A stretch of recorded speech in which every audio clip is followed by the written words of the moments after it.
বন্ধুরা, আজকে যেটা আমার সাথে হলো সেটা খুব খারাপ হলো। আজকে আমি একটা 6 মিনিটের ভিডিও বানিয়েছিলাম।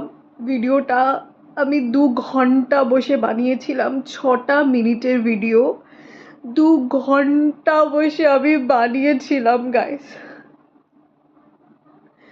ভিডিওটা পুরো নেটের কারণে, আমি 5G নেট ভরি, তবুও আমার নেটের কারণে ভিডিওটা পুরোটা আপলোড হয়নি।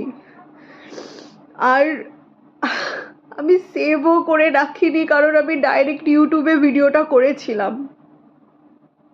আমি লিটারেলি আমার জাস্ট ভালো লাগছে না। আমি এই গরমের মধ্যে এই জামা পরে আমি ভিডিওটা বানিয়েছিলাম। মানে লিটারেলি এরকম কারোর সাথে না হোক, কারোর সাথে না। এত কষ্ট করার পরেও সাবস্ক্রাইবার কত? 1টা 2টো 3টে 4টে। মানে কিছু বলার নেই, আর কিছু বলার নেই।